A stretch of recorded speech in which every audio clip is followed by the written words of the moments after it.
guys, it's Miss Messer here again, and today I am going to show you how to simplify monomials when you have powers of monomials using the power rule, and what that looks like compared to what you learned yesterday. And then of course there'll be some opportunities here for us just to combine everything we've talked about yesterday and today with multiplying monomials, combining like terms using monomials, and then of course this new rule, the powers of a monomial. All right, so here an example is, at the top, you can see if you have something that looks like this, it's got parentheses with an exponent on the outside.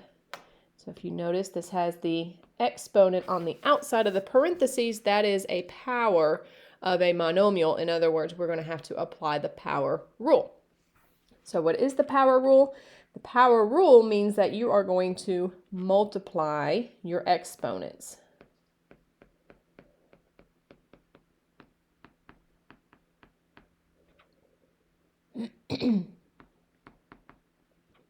So here, if I had x to the a raised to the b power, this would equal x to the a times b. That is the power rule. And so what happens when you have coefficients such as this 4 inside the parentheses and you have an exponent on the outside? So the step 1 here says to raise the coefficient to the outer exponent. So in this case, I would say 4 squared.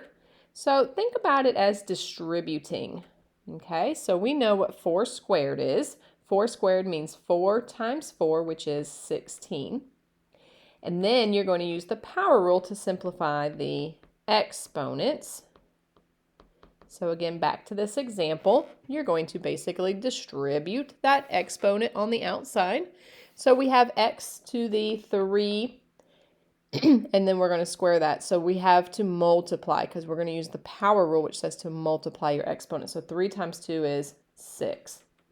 So that would simplify to 16x to the 6th. Just be super careful when you're dealing with your coefficients. Make sure that you don't multiply a coefficient with an exponent. That's not what that means. Okay, so 4 squared does not equal 8. Okay, be careful there. Students make a lot of mistakes there whenever they're simplifying with the powers of monomials because they fail to raise that coefficient to that outer exponent. All right, so let's take a look at some problems here. The first one, I only have an x inside the parentheses, so I'm going to write down that x. And because I have the parentheses, this tells me I have a power of a monomial. So the rule is we're going to multiply the exponents. So 2 times 5 is 10. And that is that. Number 2, you have 2 variables on the inside. So I'm going to write those 2 variables down, c and d. I put a little space there because I'm probably going to have an exponent, which I will. And you want to distribute that outside exponent. You want to distribute. Remember, distribute, way back when we first talked about it, means to multiply. Similar here, except we're dealing with the power rule. We need to multiply. Now, if you remember, we talked about yesterday, if it doesn't appear to have an exponent, it's an understood 1. So you're going to multiply 1 times 3, and that is 3. So it's c cubed. D has a squared on it, so we're going to say 3 times 2 is 6, and that is all. Okay, so all you're going to do is multiply your exponents. Yesterday, we added exponents, and that's because we were multiplying monomials. Today, we're not multiplying monomials. We are raising them to a power. Now, take a look at number 3. If you notice, there's this 4 sitting out front. It's not inside the parentheses, so I'm not going to raise that to the 3 because it's not inside the parentheses. It simply falls down. Remember the invisible 1 on your variables with no exponents? You might want to squeeze those invisible 1s in there. Distribute means to multiply your exponents, so we're using the power rule. So this gets m. Multiply your exponents. 1 times 3 is 3. N, multiply your exponents. 4 times 3 is 12. And that is all there.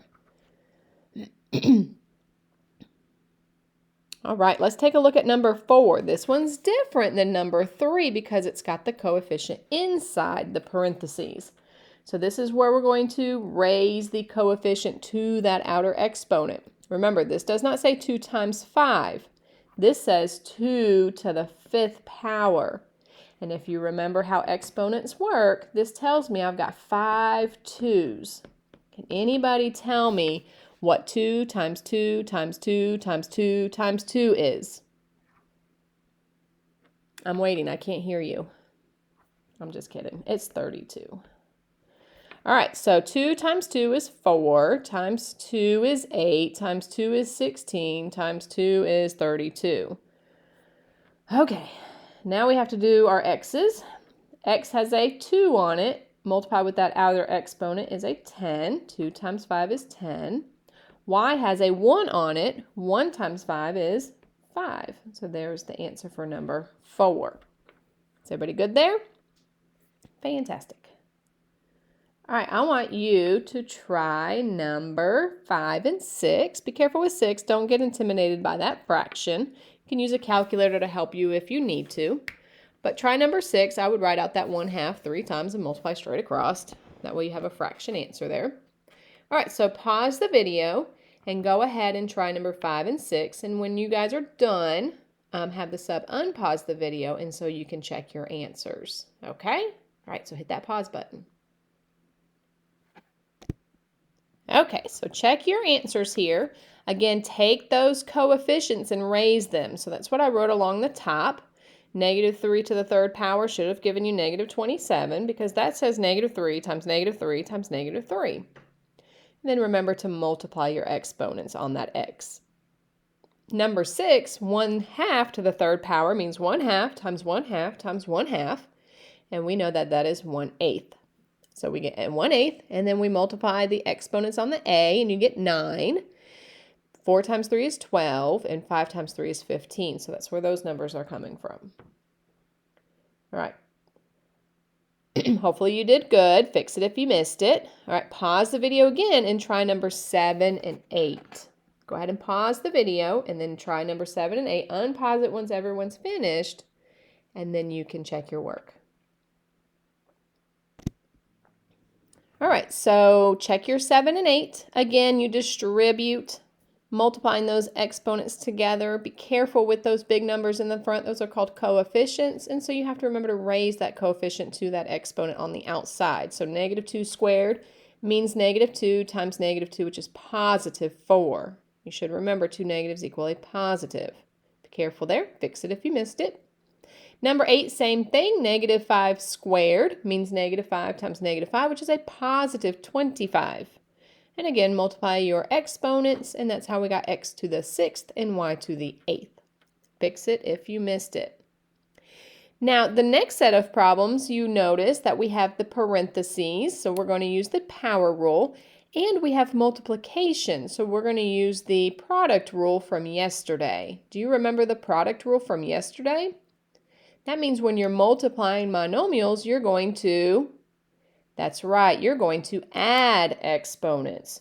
So just like order of operations, we want to make sure that we take care of anything in parentheses first. So we're going to get rid of these parentheses by using the power rule. So we're going to multiply my exponents first, and then we're going to multiply the monomials, meaning we will add the exponents. So I kind of look at it as the distributive property and then combining like terms. Remember when you're working with simple, I'm just going to jot this down, don't write this down. But say, for example, you had 4 times x plus 1 plus 3x. The rule here is you would distribute first, then you would combine the like terms. Very similar with working with monomials that have exponents. You want to distribute first and then combine the like variables. So I'll show you what that looks like. Get rid of that. All right, so first we're going to take care of this parentheses business here. So we are going to multiply, because to get rid of those parentheses we need to use the power rule, which is to distribute. So this gives me x to the 9th and y to the 9th, because 3 times 3 is 9 and 3 times 3 is 9. And then I'm just going to bring down the times xy squared. Is anybody with me? We're distributing first. After distributing comes combining like terms. And to combine means to add. So we are going to now add, I want to use a different color here. We're going to add the x's together and we're going to add the y's together because the product rule says you add exponents. So this is 9 plus this invisible 1 gives me 10. 9 plus 2 is 11. And that is my answer. So you want to take care of your parentheses first by distributing, and then you want to combine the letters that are the same by adding their exponents. So if you will, pause the video and give number 10 a try, and then unpause the video and see if you got number 10 correct. Okay, so hopefully you distributed first. What's in red or pink or whatever you want to call that color? I've got a squared b raised to the 4th power, and when I multiply my exponents, that becomes a to the 8th, b to the 4th. And then I just simply brought down the a cubed. And now I'm done distributing, so what do you do after you distribute? That's right, you're going to combine like terms. So we're going to put the a variables together, and we combine by simply adding its exponents. So 3 plus 8 is 11. So a to the 11th, and then keep your b to the 4th, and that is your answer. Questions? All right. Number 11, you're going to see that you have 2 sets of parentheses. So you're going to distribute twice and then combine like terms. Pause the video and see if you can try number 11 and number 12. Distribute twice and then combine your like terms. Be careful, there are some coefficients in here, and so you have to remember to raise those coefficients to those outer exponents. Don't multiply coefficients with exponents. That's not what that means. All right, so pause the video, give it a try. Once you're done and you think you've got it, or you're frustrated and you've just hit a wall, then you can unpause the video and we can look at the correct answers there. All right, check your work. So on number 11, you end up with a positive 4 because negative 2 squared is positive 4. And then the 9 is because 3 squared is 9. And of course, we multiplied the exponents. That's how I got a squared b to the 4th and a to the 4th and b squared. And then now I'm done distributing, so now I'm ready to multiply. 9 times 4 is 36, and you're going to add the exponents when you're combining those a's and those b's. Hopefully you got that one right. If you didn't, fix it. Number 12, 6 to the 3rd power means 6 times 6 times 6. So that gave me 216. Again, I multiplied my exponents, so that gave me a to the 6th and b to the 3rd. 1/3 squared means 1/3 times 1/3. That gave me my 1/9. A squared, b squared, c squared, because you distribute that little 2 to each item inside the parentheses. And then lastly, you're ready to multiply. So you multiply your big numbers just like you've done in the past. So 216 times 1/9 is 24. And then you add your A's, your B's, and your C's. So hopefully we had some folks get that one correct. If you didn't, fix it and make sure you look at it extra careful to see what we did there. All right, number 13, if you notice, this has some it's got this new stuff right here, the parentheses with the exponent on the outside. It's got the old stuff we did yesterday with multiplying, and then it's got addition. So we're going to have a whole lot of fun with this problem. It takes everything we've learned in the last 2 days and put them together. All right, so let's do the multiplying, the distributing part first. So I'm going to go ahead and take care of this part. So 2 to the 3rd power, remember, means 2 times 2 times 2. Who can tell me what 2 to the 3rd power is? If you said 8, you are correct. And then, of course, you multiply your exponents here because we're using the power rule. That's the new rule. 2 times 3 is 6. All right. plus, now we're going to do what we talked about and learned yesterday, which is multiplying monomials. We're going to use the product rule.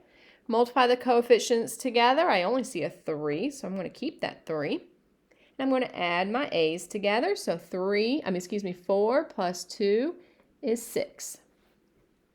We also talked yesterday, we reviewed more so, we talked about combining like terms.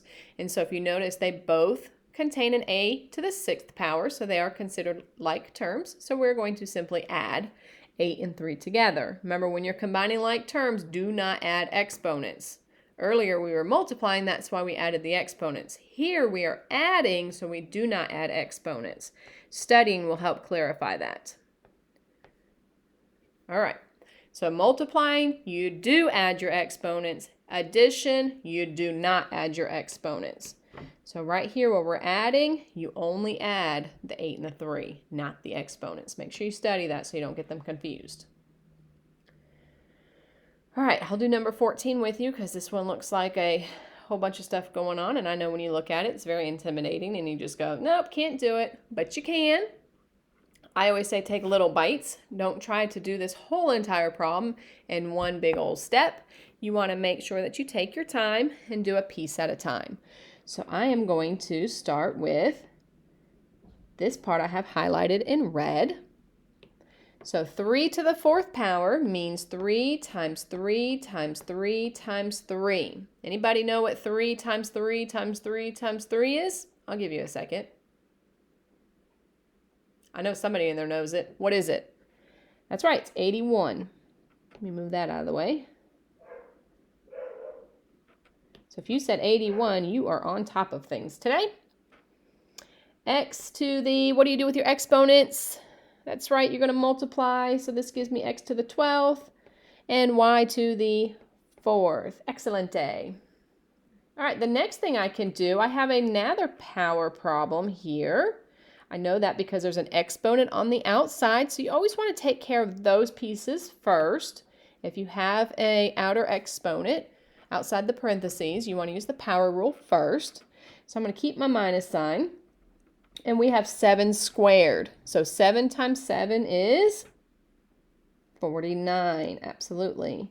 What do you do to your exponents? You got a parentheses and one on the outside. You add, subtract, multiply, divide. What do you do? What do you do? If you said multiplying, you are correct. 5 times 2 is 10. And then that is my y squared, because 1 times 2 is 2. All right. Then I'm just going to bring down this times x squared, y squared. So I've taken care of all of my power monomials. That's the ones with the exponent on the outside. So I did those parts first. And again, you're going to do a bit by bit. You can't look at this thing and get frustrated right away. You have to do the pieces one at a time. All right, the next thing I can do is I can't subtract, because remember, please excuse my dear Aunt Sally says you have to do your adding and subtracting last. So I need to multiply. So if you take a look in this problem, I've got negative 49x to the 10th y squared times x squared y squared. I can multiply those two terms together. So my 81 x to the 12th y to the 4th, I'm going to keep that because I'm not doing anything with it. So now I need to multiply. What is negative 49 times an invisible 1 that sits here in front of that x squared y squared? Oops. That's right, it's a negative 49. And when you're multiplying, what do you do to your exponents? It's what we learned yesterday. You're going to use the product rule because we're multiplying. Multiplying is the product rule. And what do you do to your exponents? That's right, you're going to add them. So 10 plus 2 is 12. 2 plus 2 is 4. So we have used the power rule. We have used the product rule. Next, we need to combine like terms. Are these alike? Yes, they both contain an x to the 12th and a y to the 4th, so they are alike. So now I can combine them. So this says 81 minus 49. Remember, I'm not going to do anything with those exponents. My answer will be x to the 12th, y to the 4th. I need to figure out the number in the front. So what is 81 minus 49? Does anybody know? It's 32. I know somebody out there knows that answer. So that's it. So take care of the parentheses first. And then you're going to multiply. Then you're going to add or subtract. So distribute, combine, and then, of course, add or subtract. All right. So review those. Make sure you know how we got those answers. Study it, because you're going to need to know the power of monomials for your Thursday assignment. And so Wednesday, which is tomorrow, I can't keep my days straight. Wednesday is tomorrow, and you're going to have what you guys did on Monday, which is just adding and subtracting monomials and multiplying them. And then this notes page will help you do Thursday's assignment, which is powers of monomials. One more thing we got to do, and that is the geometric applications on the, I think it's on the back side of your worksheet. It should be.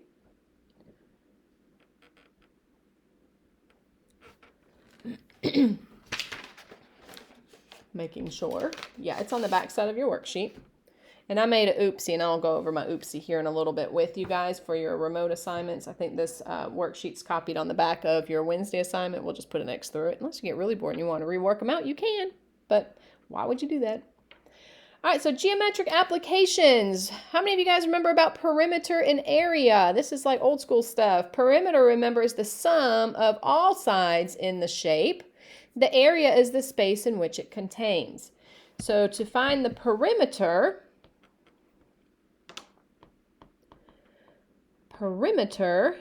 is the sum of all sides. Area is the space inside the figure. And so there are formulas we should know. So like this first one, an area of a rectangle is length times width. An area of a triangle, anybody know? It's 1/2 base times height. I can't believe I'm using X's. Let me get rid of those stupid things. We're in high school, aren't we? Shame on me. I also don't ever use length times width because it looks like there's an L. Looked like a 1. All right.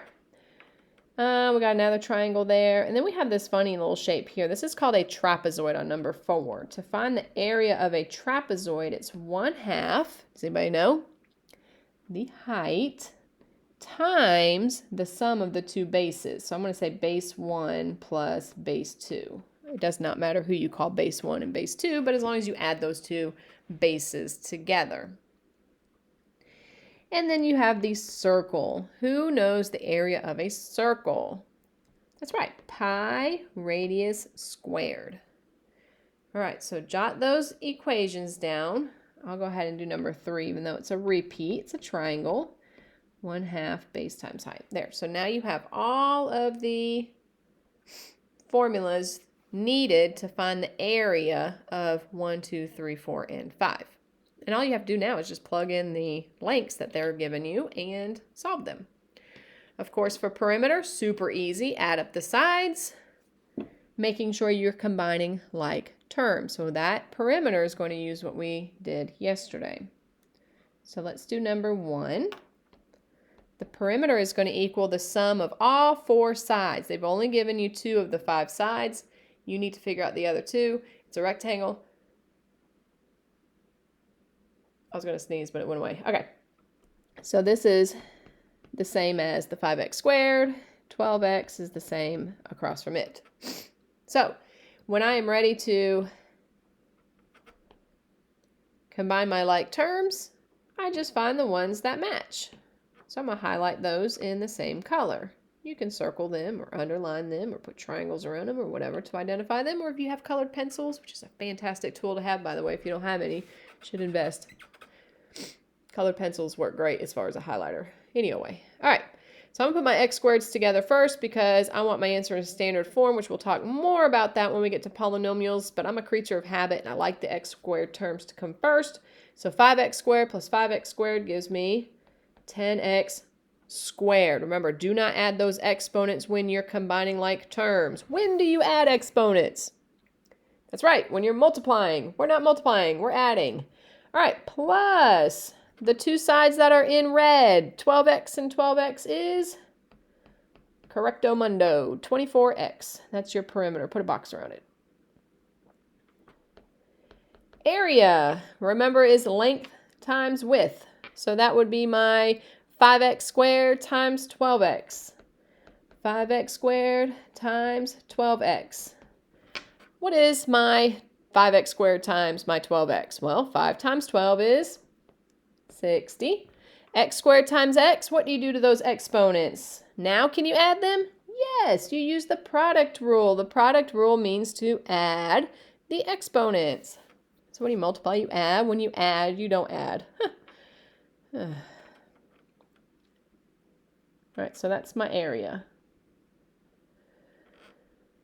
Number 2. If you want to, you can pause this video. Actually, I'm going to tell you, pause the video, see what you can come up with for the perimeter and the area of this triangle. So 1, 2, 3, pause. All right, check your work. My perimeter is the sum of all 3 sides. And of course, I can only add the ones that are alike. So that would be the 4a squared b and the 10a squared b. That combined to give me 14a squared b. So what do I do with the 3ab? I just slap it on the end of it, just like you see up here on the board. TV, whatever. Area, you're going to use the formula, 1/2 base times height. If you're unsure of where your base and your height are, look for that letter L. L is going to be your height and your base. So I've got those highlighted in yellow for you. So 1/2, my base is 3ab. My height was 4a squared b. So 1/2 times 3 times 4. I went ahead and multiplied my 3 times 4, which is 12. Took half of that number, and I got 6. Add my a's. Remember the invisible 1? Plus 2 is 3, so a cubed. Invisible 1 plus an invisible 1 isn't it? Not an invisible 2. I about said invisible 2. Is a 2, so you get b squared. And that is your answer. Number 3. I'm assuming that this is an equilateral triangle. They've only given me one side. So when you go to find the perimeter, all the sides are equal to the same number, which is 5m cubed n to the 4th. So you're going to add up all 3 sides to get the perimeter.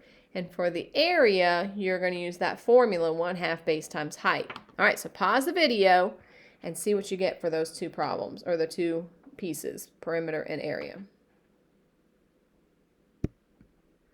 All right, check your perimeter. Hopefully you remember, do not add your exponents when you're combining like terms. You're adding here, so you're not adding exponents. When is the only time we add exponents? That's right, when we're multiplying. So when you found the area, that's when you're going to add your exponents because you were multiplying the base times the height. So 1/2 times 5 times 4 is 10. And then, of course, m cubed times m gives me the m to the 4th. N to the 4th times n to the 5th gives me n to the 9th because you're adding your exponents there. All right, so hopefully you got those right. If you didn't, fix them. Number 4.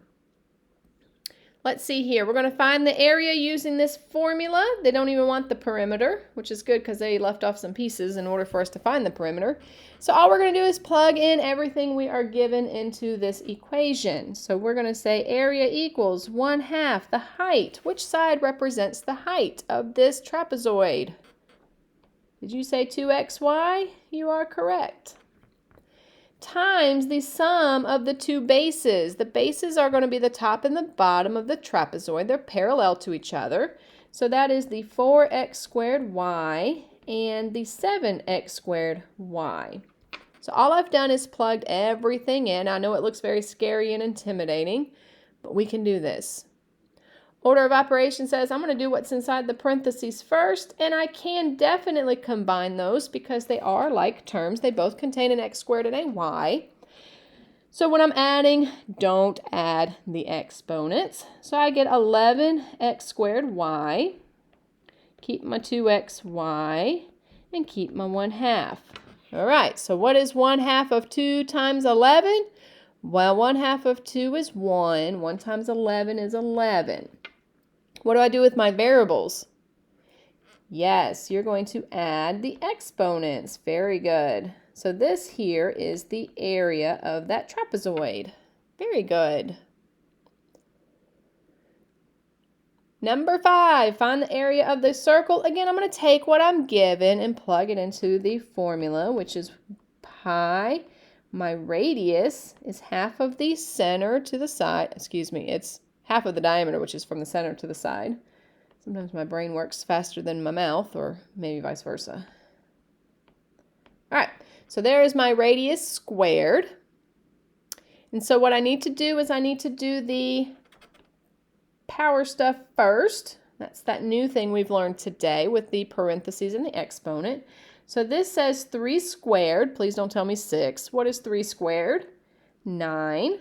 And then x gets a squared and a y. What do you do when you have a power to a power?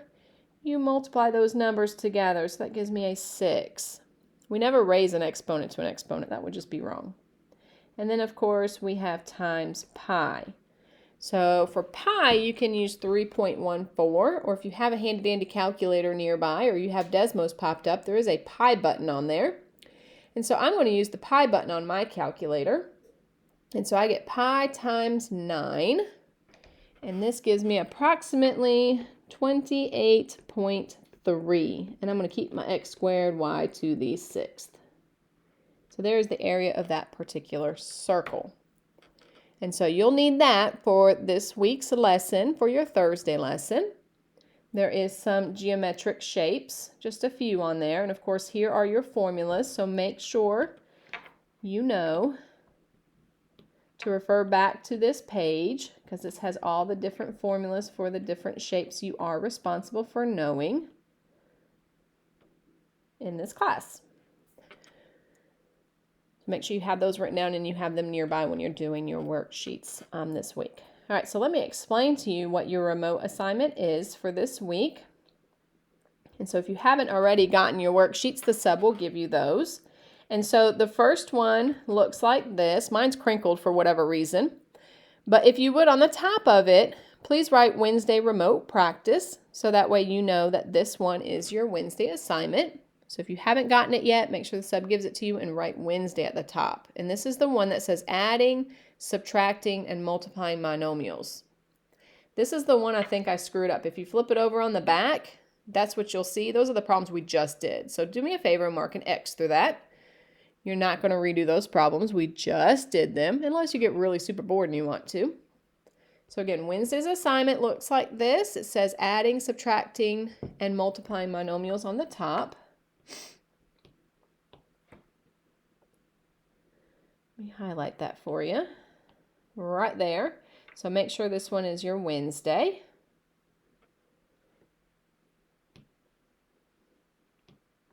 The back of it, mark it out. We've already done those. That was my oopsie. When I was making copies before Christmas break, I was so excited to come back. I have all my copies done, but I goofed. The next page that you will get looks like this. Put Thursday remote practice at the top. This is what we talked about today. These are powers of monomials and geometric applications.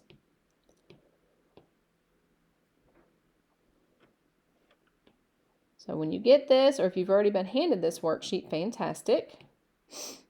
Or maybe she's handing them out for you now. Make sure you put Thursday's remote practice. That is your Thursday. And it does have a page stapled to it. I didn't run it front and back because, like I said, I was having some kind of, I don't know what I was doing. Do I ever know what I'm doing? Sometimes. But that's a stapled paper. So that's your Thursday assignments, 20 questions. Your Wednesday assignment is 25 questions. You can do it. Do Wednesday on Wednesday. Do Thursdays on Thursday, so you're not feeling overwhelmed and you have so much to do on Sunday before you come back on Monday. So your Friday assignment is going to be in a Delta Math assignment. And it's going to have you enter in some exponents. Let me see if I can pull that up. If I know my password, who knows? Of course it's not logged in. I don't know what it is. All right. I need to make sure I pre-plan that, don't I? But when you go and you have to enter in your answers, there are going to be exponents that you have to enter in. And so to do that on your keyboard, if you look at your keyboard, number 6 has this little caret key above it. That's what you're going to use. And you're going to have to hit the Shift key and then 6 in order to get your caret. So that'll bump your exponent. And I do believe at the bottom of Delta Math, it does have the option of the keyboard option. So if you hit that keyboard, you can actually use the, I don't know what it looks like. I could be way wrong here. Could have a little A with some number up here, maybe. It's trial and error. Let me see if I can pull it up on my computer. I know y'all can't see my computer.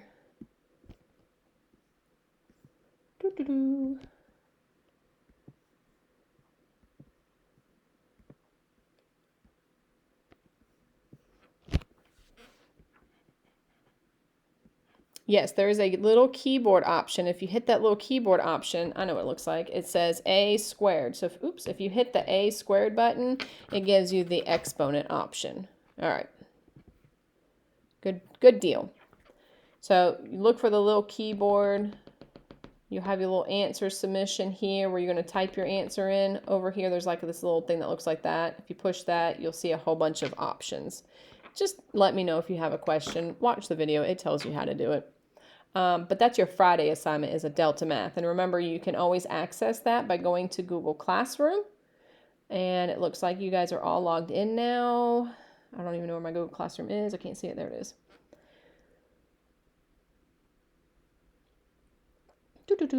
So of course you've already been in there because you took your daily quiz from yesterday, which is daily quiz number 1. Today you have daily quiz number 2. As soon as I stop talking, you'll log in and do that. So your Wednesday assignment, of course, is that worksheet that you were just given. And then your Thursday assignment is a worksheet. Friday is your Delta Math assignment. And of course, you have already completed daily quiz 1. Now you're about to take daily quiz number 2. So get some paper out. And if you have a handheld calculator, you might want to use that. If you don't, remember, get yourself a handheld calculator. I'm nixing the whole cell phone usage. I think sometimes we just got on Snapchat versus using our calculators, what they were used for. So get you a little cheap dollar calculator from the store. All right, so log into Google Classroom, take your daily quiz number 2, and if you have time at the end of class, you can start on your assignments. And I will see you guys next week. Bye now.